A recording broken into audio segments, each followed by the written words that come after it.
Hey, Steve Mignotti here doing a Junkyard Crawl retrospective. Would you pay $287.50 for a 1960 Plymouth Savoy that's a former police interceptor? I know I would. This is one of 5 vehicles that will be profiled in this video series right here, right now, from the Great Texas Mopar Hoard auction event that happened back on October 13, 2021. So these cars are sold, they're not available, don't bid, don't even look at it. But this was Spanky Assiter's effort to help sell the late John Haney's collection of 280 Mopars that were almost going to get crushed for $200 a piece out in the desert there in Texas, but instead they sold for well over $750,000 for all of them. But again, this 1960 cop car Plymouth Savoy, 3 on the tree, 383 4-barrel car, sold for $287. So it's one of 5 cars that are what we call the under a grand club on this video here. So check them out now. But again, this stuff already happened, so don't bid, but just shed a tear like I did at how cheap some cars can be. Roll the tape.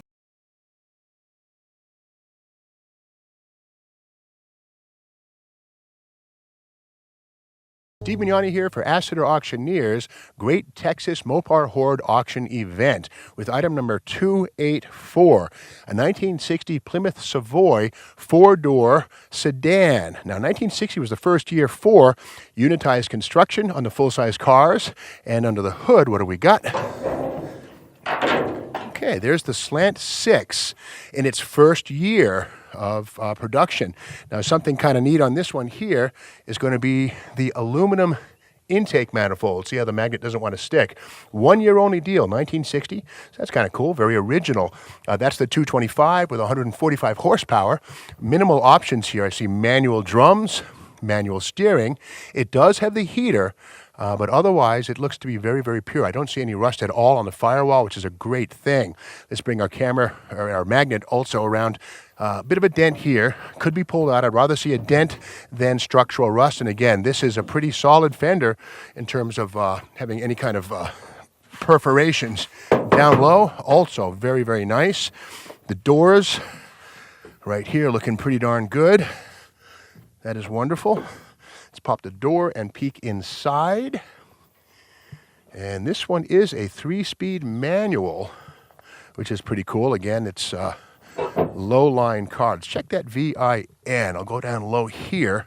And okay, 20071.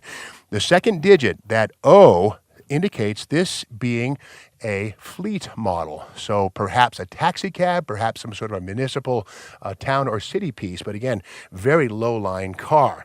The bench seat has been recovered. And again, it's a 4-door. The doors look to be pretty decent, not much in the way of perforation. Again, I will call this a Texas suntan. That's not really a rust issue at all. Sand it, prime it, paint it, you're good. Okay, the quarter panels look pretty good. There's no signs of any kind of filler happening here. Very solid. And Plymouth ad slogan for 1960 was "Solid beauty for 60 at the Plymouth." Well, this is very solid, and it is beautiful. Quarter panels look fantastic down low. And again, it's a factory black 2-door or 4-door Savoy. I love these fins, and I don't want to give anybody bad ideas, but these fins are in fantastic shape. And in some cases, slicing the tail off and turning this into a couch for your man cave could be worth the price of admission. As far as I'm concerned, I would restore this baby back to its less is more grandeur. Bumper's looking really good. Taillight lenses are still present. Coming down the passenger side, you see that the quarter panel has a little bit of bubbling. It is solid, and there's no filler in there. It's a great thing, but at some point that will come through, but it's going to be a long time. The lips are looking good here. Again, the rear door. This is a post coupe, so again, we have a fixed door pillar. Let's pop this door open on this side. And indeed, lots of Texas prairie debris inside, but the bones are solid. And I love the 3-speed manual on the tree. Now, back in 1961, 62, this would have been sort of a very, a boring ho-hum car, the very opposite of the exciting fury with the Sonoramic 383. But with the passage of time, visions like this just don't happen anymore. So this is item number 284, a 1960 Plymouth Savoy 4-door sedan fleet order car. Pretty uncommon piece. You need it.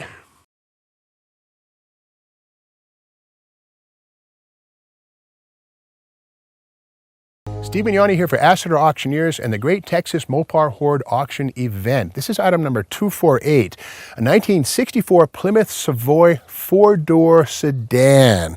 A very low-line, low-level car, and that's a good thing because less is more. The grille on this is very, very nice. The bumper's bumped up a little bit. It's bent. It's too bad, but it hasn't harmed the grille, which is good. These are very hard to find. The headlight surrounds are also in really nice condition, as is the trim on the front of the hood where it says Plymouth. The hood ornament does not have an engine designator, so that tells us it either has a 6 or the base V8. And let's find out what we have. And yes, there it is, the 318 Poly 2-barrel. That's the basic V8, 230 horsepower. It does have aftermarket air conditioning by York. It's not Chrysler AirTemp stuff, but it's add-on, probably done back in the early 60s. The firewall is in very good condition. One thing you always look for on these cars is this region here. There's a seam where they often rot and create a problem. That's very, very nice. I don't see any rust, in fact, right there, so that's cool. Manual drum brake car, power steering in effect. But again, here's the trim tag here, BBB, all black paint, and again, a base level car, the opposite of a Fury. Okay, let's go to the front fender and see how it's faring in terms of rust. It has been folded over here, unfortunately, but that's metal, all nice black metal. This, of course, is original paint on this car. You could probably pull that out and restore it without too much trouble. I'll take a dent versus rust any day. And speaking of rust, down here on the front fender, there's none. This is beautiful. There's nothing down here. In fact, the metal goes all the way up down there. No rust at all. And again, as a Savoy, there's no trim, no holes to fill, and you max wedge guys know what I'm talking about. This is what you need. That's a beautiful fender. Front door on this one here is very nice. No bubbling. Okay, a little bit right there. Not a big deal. The magnet sticks to it. No problem. So that's not putty. That's first gen rust. In other words, it's not somebody hiding anything. That's no big deal at all. The rear door is looking fantastic as well. Also very much rust free. The rockers down low. No rust. The quarter here, all metal. That is so, so uncommon. These are always full of plastic through here. Let's open up that driver door and see what's inside.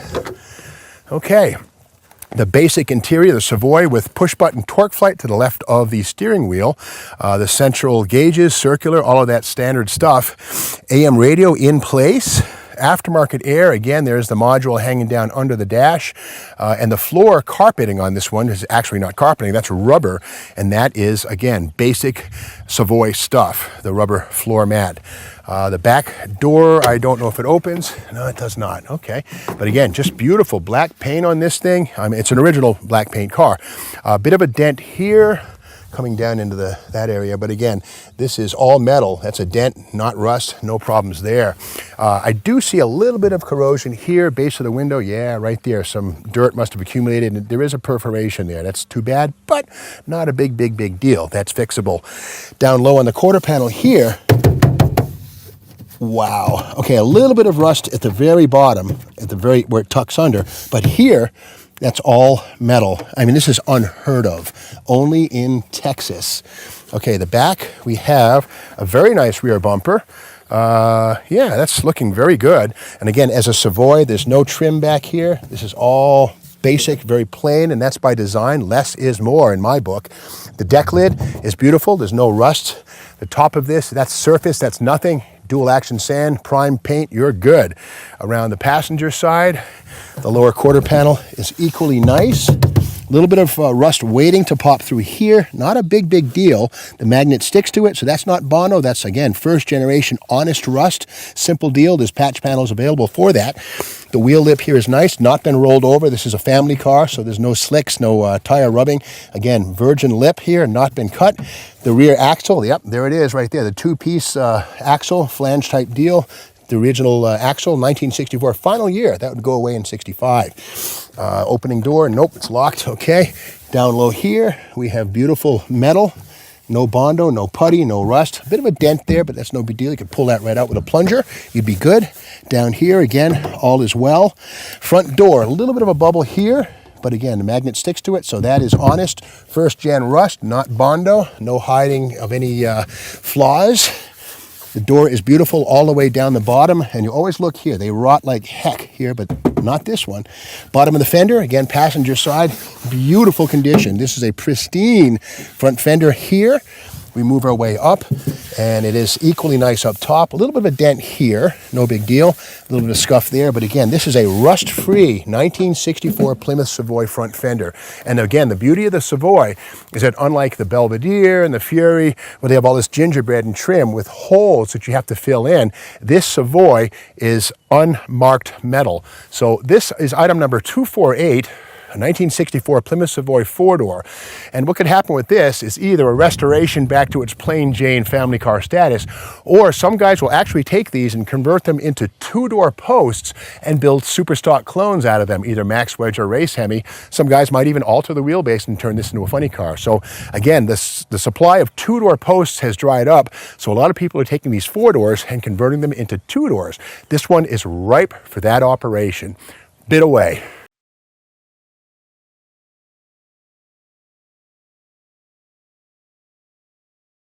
Hey, Stephen Yanni here for Astor Auctioneer's Great Texas Mopar Hoard Sale Event. This is item number 241A, a 1964 Dodge 330 four-door sedan. Now up front, we have to say fantastic.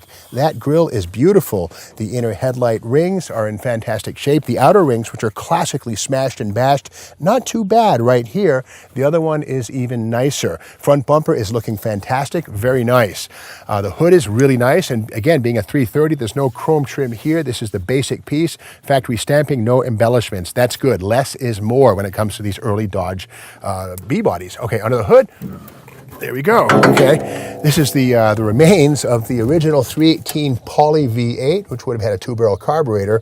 No 383, unfortunately, but that's okay. Doesn't mean you couldn't put one in here.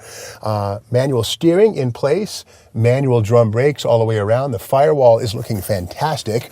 Right along here, you ordinarily see all kinds of rust and bubbles and holes and junk, but this is a really sweet Texas car. Inner fenders are looking really good. There's no holes of any kind on either side.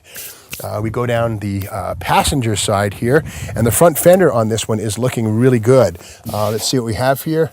Wow, rust-free, no dents, no Bondo, no plastic, well-preserved metal, beautiful. The fender lip is nice, very well defined, no rust. Down here is absolutely pristine. These front fenders are fantastic, no rust at all.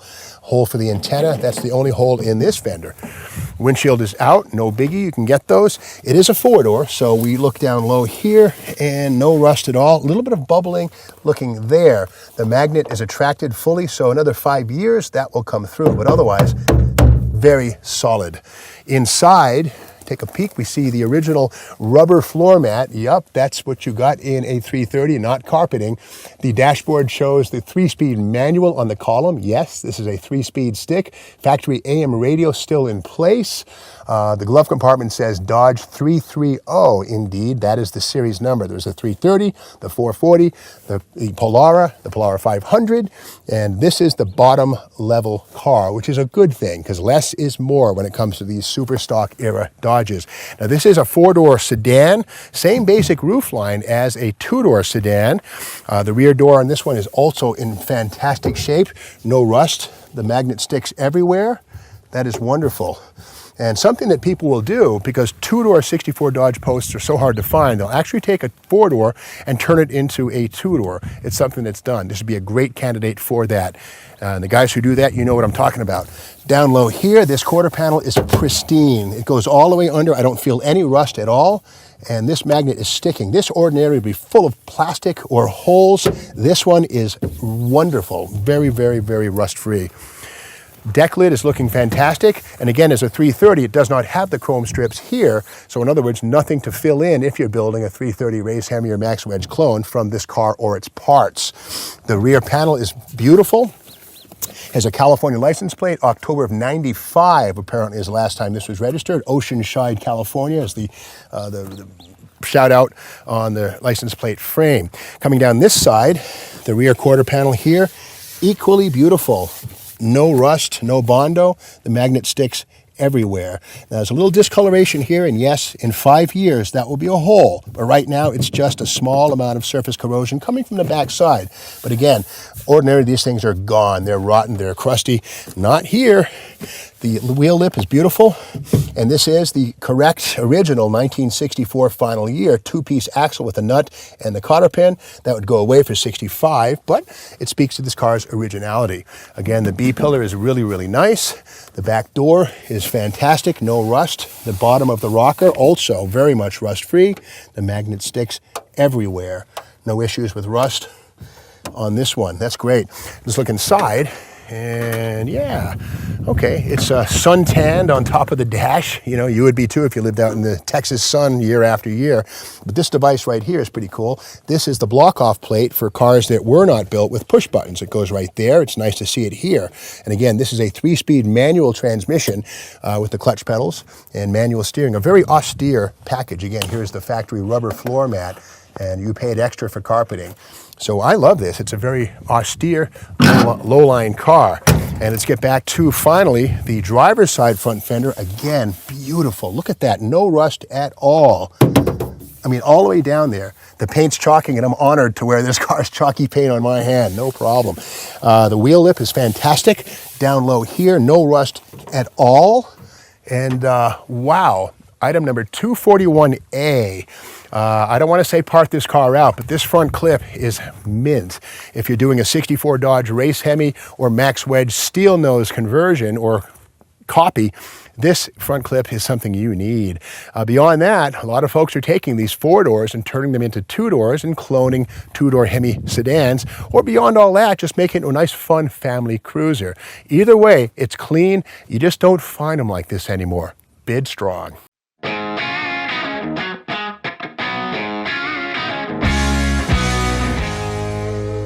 Steve Mignani here for Asset Auctioneer's Great Texas Mopar Hoard Auction Event. This is item number 239, a 1962 Dodge Dart 330 low-line 4-door sedan.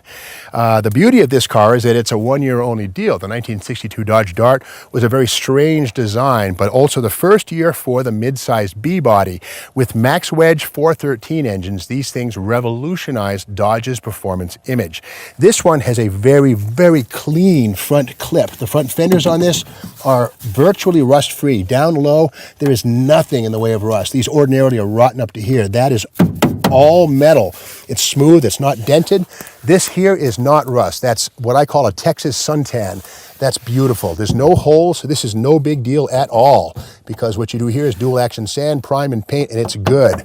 Down low here, a little bit of a dent. That's not a big deal. A good body man could pull that out. No big deal. Give me a dent versus rust any day. Let's move around to the front. The bumper on this one is very nice. Looks awesome. No dents, no peels, nothing. The grill's a little banged up on the bottom. This component is nice. That's a good thing. But we get back to under the hood. This is a big block of some kind that has been taken over by the raccoon family, little bandits, but it's in here backwards. That's the flex plate. So this is some kind of a big block. It is a 2-barrel engine, so it's really not much to write home about. It's possible this might be the original engine to this car, but that is a smog device right there. So this is a late 70s 400 or something like that. But this car was probably born a 318 Poly. But the big deal with this car is the front clip. Again, down here, there is no rust. Here, there's no rust. The fender's not been lipped. Down low here, that is solid metal. You do not find fenders like this anymore. That's the beauty. Now, the rest of the car, well, it's a 4-door. Not a big problem. The quarters are pretty decent on it. The doors are fantastic, but again, it's not a 2-door. These are 4-doors, which are okay, but if this was a 2-door post, watch out, very rare car. Down low here, the quarter panels are pretty decent. In fact, down here, there is no rust. This is a nice, solid car. Now, I did look to see if this was a police car or something like that, like a 383 or 361 4-barrel, but it's not. It's just a regular, low-level 330 series Dodge Dart 4-door. But to me, the real big deal on this car, number 239, is the front clip. The hood, the fenders are all in excellent condition. If you have a 62 Max Wedge car or a 62 Dart Hot Rod, you need this front clip. Not that you want to park this car out, just saying.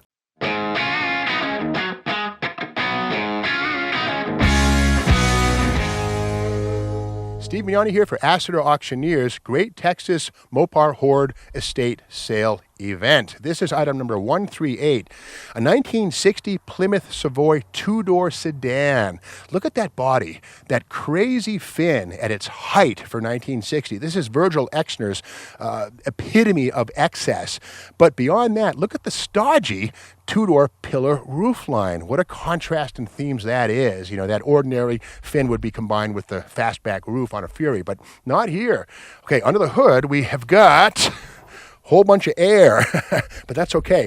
That's the snout of the 3-speed manual transmission. Of course, there are the torsion bars, those two black rods going rearward. First year for 1960, seen right here. This is the beginning of Chrysler's torsion bar unit construction C-body family. Of course, this also has dual exhaust. We can see the head pipes. This was once a V8. We don't know which one. Manual drum brakes all the way around. No power assist with the brake booster. Manual steering. But again, the beauty here is you could put any engine you want into this former V8 3-speed manual car. Now, the front bumper appears to be missing, but the grille is in very nice condition. The anodize on the crest is still there, and this might have been, I don't know, either towed behind a motorhome or a drag car. A tow bar once fit on these tabs. Okay, let's go to the front fenders. These, of course, are notorious for rusting away, and although this one does have a lot of surface rust, the quarters, the fenders, look very nice. Let's look for plastic. No plastic. This has not been messed with ever. Let's go inside. Here's the door with the full door frame to accommodate the two-door post body. And again, here's that post we see here. And looking inside, 3-speed manual with the shifter usually on the column, but somebody's cut a hole in the floor. We can see there maybe an aborted effort to install a floor shift. Don't know. Let me scoot around in front of you, Ryan, Mr. Cameraman. Let's go down the VIN, this thing right here. I checked this out earlier, and it starts 390. 3 is V8 Plymouth. 9 is the code for taxi cab. 0 is 1960. So apparently this was built to taxi cab specifications, which makes sense because it's a low-line two-door, or it's a post car. But again, a 2-seat or a 2-door taxi cab, hey, whatever. You could order it if you wanted it. But again, the rear window glass is in great shape. These are hard to find if you need them. Quarter panels down low. Don't show any rust through, and I don't find any, there's no plastic here. The wheel opening is in wonderful shape. These things are usually gone. And the rear quarter extension down low. Okay, a little bit of, bubbling, getting ready to come through. But again, this is a really amazing preservation. Watch behind you there, sir, to your right, there's an electric fence. These fins are 1960 only, and what an amazing statement that is of aerodynamic design inside the trunk. Oh, okay, right. Okay, here are some clues. Those exhaust manifolds are definitely big block items. We'll look at that. The 4-barrel intake manifold seen right there, and the bell housing. So this is absolutely a 383 4-barrel, 3-speed on the column, 2-door, post 60 Plymouth Savoy. Very uncommon. I dare say this might have been a police package car. Don't know. But again, this quarter panel is in really fine shape. A little bit of rust down the bottom. Okay, that's fairly normal. You can get patch panels for that. The wheel lip is in nice shape. Down here, equally nice. Bottom of the C-pillar, okay, a little bit of crust there. But again, back in 1970, this would have been a candidate for the demo derby or the junkyard. But frankly, today in 2021, these are virtually unheard of. You don't find them. And with those fins and this body style, this would either make one heck of a beautiful restoration back to factory trim, 383 manual. It would wow them at the car show. Or with a Viper V10 drivetrain, an all-out custom treatment, this would be a fantastic street rod. Let your imagination run wild and dig strong.